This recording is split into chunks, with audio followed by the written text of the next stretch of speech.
Provident fund act के तहत 3 schemes हैं, provident fund scheme, pension scheme और इंश्योरेंस स्कीम। इनके बेनिफिट्स के बारे में बताया गया। जैसे कि आपको मालूम होना चाहिए कि कोई भी वर्कर यदि 1 साल तक प्रोविडेंट फंड कटा लेता है और उसके साथ कभी भी कोई घटना हो जाती है तो परिवार को मिनिमम 2.5 लाख का इंश्योरेंस है। और जैसे जैसे पीएफ का क्वांटम बढ़ता जाता है, राशि उनके जमा होती रहती है, अधिकतम राशि इंश्योरेंस की 7 लाख है। और हर वर्कर को एक घटना हुई, जैसे अभी अंजी घट में रिसेंटली, तो वहाँ पे अगर वर्कर की सैलरी 15,000 से कम है तो उन वर्कर्स को जिनकी डेथ हो गई वहाँ पे परिवार को पेंशन का प्रावधान होगा। तो ऐसे वर्कर्स को यदि वो 1 महीना या 1 दिन भी अगर उनका कंट्रीब्यूशन जमा हो जाता है तो in the event of death परिवार को लाइफ लॉन्ग पेंशन का प्रावधान। जैसे कि खूनी नाला वाले इंसिडेंट्स में 2 वर्कर थे वहाँ पे लोकल, जिनको की पेंशन हमारा ऑफिस दे रहा है। टोटल 10 लोगों की मृत्यु हुई थी, 2 यहाँ के लोकल थे। जम्मू पीएफ ऑफिस से दोनों ही परिवारों को लगभग 4,500 पेंशन का क्वांटम है, बच्चों की और विधवा के मिला के। तो ये बेनिफिट दिया जा रहा है और ये सारा बेनिफिट का इंटाइटलमेंट जितने भी वर्कर्स यहाँ पे कार्यरत हैं। अब मैंने देखा कि यहाँ पे कुछ फैब्रिकेटर्स हैं या कुछ और इंडस्ट्री मिनरल्स वाले हैं, जहाँ मुझे शिकायत भी मिली और हमने पाया भी, वेरीफाई भी किया कि सभी वर्कर्स को पीएफ नहीं दिया जा रहा है। तो उन सभी संस्थानों को मैं चेतावनी दूंगा कि आगे बढ़ें और अपने जो वर्कर्स छूट गए हैं उनको आगे बढ़ के तुरंत प्रोविडेंट फंड का मेंबर बनाएं, नहीं तो वैधानिक कार्रवाई उन्हीं सब संस्थानों के विरुद्ध किया जाएगा।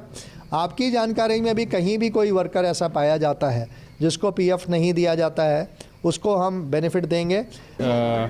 हमारे साथ साथ और भी बहुत सारे इंडस्ट्रीज़ ने पार्टिसिपेट किया है और बहुत अच्छी चीज़ लगी कि मतलब बहुत सारी चीज़ें जानने को मिली हैं। हालांकि बीइंग एम्प्लॉयर हम लोग बहुत सारी चीज़ें ऑलरेडी यहाँ हमारे वहाँ चल रही हैं, लेकिन इसके अलावा भी कुछ फीचर्स ऐसे हैं जो आने वाले टाइम में हमें हेल्पफुल होंगे, एज़ वेल एज़ जो हमारे वर्कर हैं उनके लिए बहुत ही हेल्पफुल रहेंगे।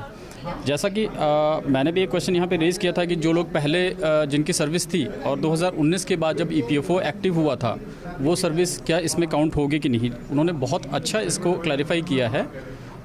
माई सेल्फ सोनाली शर्मा, मैं मेडिकल ऑफिस ब्लॉक नड से हूँ। यहाँ ऑफिस में आज जो सेशन रखा हुआ था हमारे लिए बड़ा हेल्पफुल था, बड़ी चीज़ें हमने सीखी। यहाँ पे सर ने जो भी बताया कि किस तरह से आप एम्प्लॉयज़ को आपने ऐड करना है, उनके यूएन कैसे एक्टिवेट करने हैं, कैसे रजिस्ट्रेशन करनी है। जो भी नए एम्प्लॉयज़ आते हैं, स्पेशली जो इस फाइनेंशियल ईयर में ऐड हुए हैं, उनका सबका 30th से पहले हमने रजिस्ट्रेशन कंप्लीट करनी है।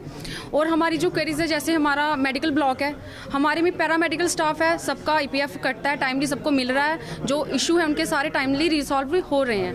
हमारा जो मैनेजमेंट यूनिट है, प्रोग्राम मैनेजमेंट यूनिट है, ब्लॉक लेवल पे हर एक ब्लॉक पे 2-2 एम्प्लॉयज़ हैं जिनका ईपीएफ नहीं कटता। इस वजह से वो हमने क्वेरी सर के सामने रखी है। सर ने बोला हुआ है आप एक अपनी रिप्रेजेंटेशन दे दो, उसके ऊपर वो काम करेंगे। लेकिन मेन यही था, उस टाइम पे जब कटना शुरू हुआ था ईपीएफ, तो हमारी सैलरी 15,000 से अबव थी। उस टाइम पे ये हम पे अप्लाई नहीं होता था। अब लेकिन सारे एम्प्लॉयज़ चाहते हैं कि ये कटें टाइमली, तो वो सर ने बोला हुआ आप लेटर दे दो, उसके ऊपर वो काम करेंगे। हमने ऑलरेडी इसके ऊपर पहले भी रखा हुआ ये। तो